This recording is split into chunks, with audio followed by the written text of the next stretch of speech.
How's it going, everybody? This is Eddie with Player 2 Gaming. And Diego. And today is the second part of our E3 cast series leading up to E3. Today we're going to be talking about the EA press conference, what to expect, kind of looking back at their past conferences, and we'll see how it goes. So, I don't know about you, but I actually kind of feel like the last year and a half, EA's kind of been trying to build up their rep, bring it back, because as we'll probably get to in a later video, Ubisoft is kind of taking the place. Yeah, Ubisoft's kind of digging themselves into that hole, and EA slowly but surely coming up. And dude, stop messing with the knife. Stop, dude. Oh my God. Just don't pay attention to it. Okay, so dude, I'm just concerned about you. Yeah. Anyway, so just do it. Bring it back to EA. We kind of saw that with, say, like the PlayStation experience when they gave out, the free Plants vs Zombies on PS4. Mm-hmm. They did Mirror's Edge on P, and then they did something else on most monitors, something on Vita. And yeah, I definitely think they've been trying to bring back that reputation that they had way long ago. Mm-hmm. But most of it's like on consoles, like in general, EA has had a bad rep, but at least on PC. They're doing a pretty good job. I mean, Origin gets its fair share of trash talk and whatever, because it is kind of an inconvenience to have to go through another client to play your EA games. Like if I want to play Battlefield, I gotta open up Origin. Like damn. But in terms of like customer service and whatever, they've been pretty good. Better than Valve up until now with the addition of like Steam refunds, but. I mean, at least in PC gaming, EA has done a little bit of a better job than Valve in terms of reaching out to the customer and Now, on the flip side, something to look at is that as they do all of these different things, they're still charging $50 DLC packs. Oh yeah, obviously. And an announcement came out about the new Need for Speed, which we'll probably get to that. It's gonna be always online DRM. Like you can't play it if you're not online. I heard about that. Just and then they're shoveling this stuff on, so it's just going to be interesting to see how it goes this year. So moving on to what we're probably going to be seeing, we'll just get the boring. We're going to be seeing EA Sports. Yeah, we're definitely going to see the new Madden, FIFA, maybe new NHL. That's I know they've been trying to bring back NBA Live. Yeah. Which apparently, I wouldn't know, but it was apparently better last year. I don't know. So we're gonna see all the quote unquote shovelware. That's for damn sure. Yeah, well, and they usually dedicate that around the middle. Yeah, and they kind of that's the potty break. Yeah. But yeah, so we're definitely gonna see all that.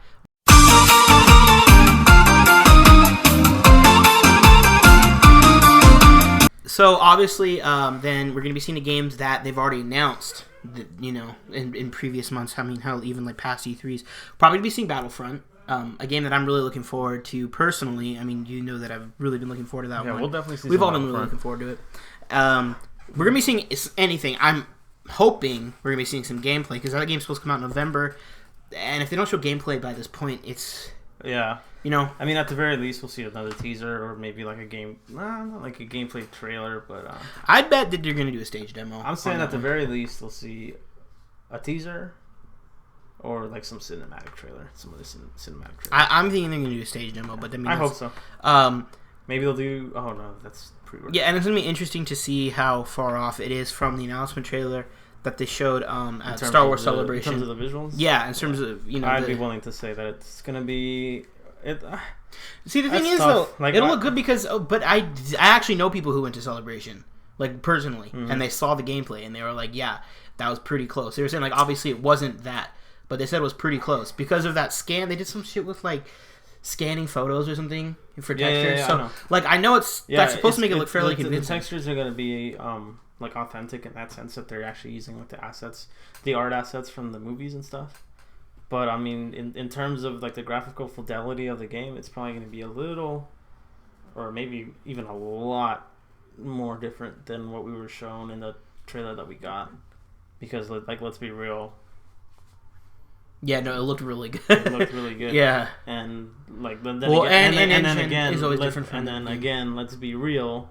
The consoles aren't really gonna put out. Up Well, to snuff they're probably gonna be showing it on PC. Regardless, they're gonna show it as shown by The Witcher 3. Regardless, they're but gonna even show then, like what you're gonna get on PC is probably gonna be a lot more different. Well, regardless, they're gonna show it on PC. Yeah. They always stage demo with PC, at least with DICE games. Yeah. So, yeah, Battlefront we're definitely gonna see. Another game that I'm wondering what they're gonna do with it is Mass Effect, because we know Mass Effect 4 is coming. Yeah, we know that's confirmed. And they did the little, it wasn't even a trailer, they did the stupid like behind the scenes thing where it showed like a picture of a freaking the shepherd. It was stupid. But anyways, we're probably at least gonna be seeing like a cinematic trailer. I would almost bet that we're gonna be seeing that. Yeah, I'm not really too into Mass Effect. I don't either. But I mean, it's really important. got into it. It is something to mention. But I recognize the importance of the franchise. I can see why people get into it. But I mean, we're gonna release. I haven't really been following it, so I don't know. What kind of materials are out there. But for sure, we're gonna see something about Mass Effect. Hopefully, at least. Bill, I'm thinking at least a cinematic trailer with maybe a release date, because it's been announced for a while that or maybe not a release date, but a release window. Yeah, year or spring, 2016, whatever. But yeah, I'd also bet Mass Effect. A game that they actually have already had announced for a while is the new Need for Speed reboot, which we'd mentioned earlier. But that I'm interested. I'm interested to look at it because they did say that they're trying to make it like a Return to Underground. Because like I don't know if you ever played Battlefront. Yeah, I played Underground. Like that nighttime urban neon, you know what I mean? Yeah. Like street racing type thing. And did you play any of the like newer ones, like the new Most Wanted or Rivals? I played a little bit of Rivals and I played a little bit of Hot Pursuit, but like the Criterion. As you know, I'm not really into arcade racers. I'm more of a sim racer kind of dude. Like I was playing Forza. Well, I like Need for Speed because I don't like boring games. All right, so, anyways, I'm looking forward to seeing what that happens. But again, we saw that they're doing that like stupid always online deal. Yeah. And that's just like that's EA being EA. You know what I mean? Well, it's them going back to the.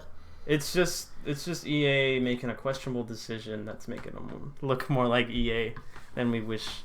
Then we'd hope so. Well, the thing is they're gonna shroud it in like the, but this is progressively, people are gonna they're gonna put in like some stupid like meta game. Well, they had that thing in Rivals. I don't know if you're familiar with it, but it was basically like players could drop in and out of your world and race against you, which was like cool. Yeah. But yeah, anyways, but they at least had an option to do it offline too, because at least on the PS4 they did. You could play the game offline and it was perfectly fine. But for this one, I know they're going to be doing they said always online. Mm-hmm. So. Okay, whatever.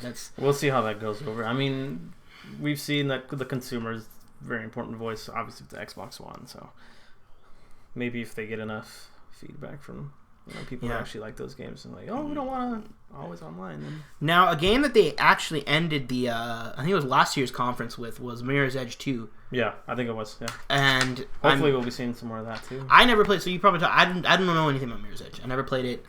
Yeah, I played a bit of Mirror's Edge. I didn't play it really when it came out. It's got a big fan base, I know. I played it like 2 years ago, something like that. I don't know, it was like last summer or something. I really liked it. I liked the aesthetic. It was just everything's like so plain, and there's like the really vibrant colors to highlight the important stuff. I like that, and I like that it wasn't like really a just generic shooters, like more of a free running game. I freaking played it. It was fun. It's fluid. But that game has a really big fan base. Yeah, I can see why. I mean, I know like tons of people like, oh my god, Mirror's Edge. So we'll probably be seeing that. Again, they had like small gameplay snippets when they ended the conference with it. We might not see a game stage demo, yeah, because Mirror's Edge has always just kind of been like a little blot on EA's map. Like it's not Battlefield. It's Mirror's Edge. So I mean, they know that it has a huge following, but at the same time, they're like, that huge following isn't so big when compared to other games. So a game, this is going to sound so to kind of move on to games that so those are what we know, like 100%. Though all those games we mentioned are going to have some sort of presence in some capacity. Like there's no way they're they're not going to be there. But for ones that are kind of in limbo, or honestly, last year you saw that they were trying to revive a lot of old franchises and kind of bring them back into the light. And so I've been kind of thinking about, in terms of EA, what IP they have that they could really be marketing as, you know, maybe a revival or something. And something in mind is Medal of Honor, because I know, you know, they've been balancing a lot of these shooters. I think they did the new Medal of Honor. I think they came out a while ago and said that Medal of Honor has been, you know, they just axed it. It's because they did Medal I of Honor. don't think it's been axed, but I think they just indefinitely, you know, just really put that one on the shelf. Well, I mean, because I don't know, I like the old Medal of Honor games. I like the old ones. The new ones were like, I don't think they were bad. The thing is with Medal of Honor, or at least not with Battlefield, is it's just dumb to have two franchises that were essentially the same. Military shooters. Yeah.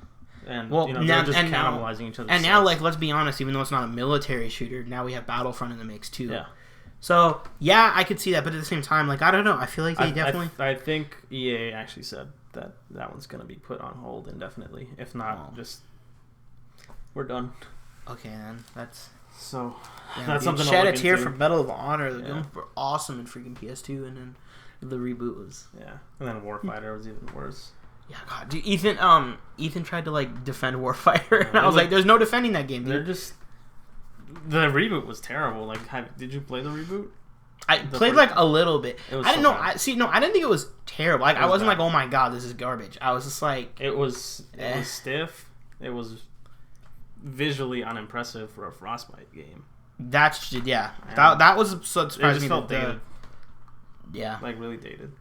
So it's like. I don't see what they actually put out Warfighter.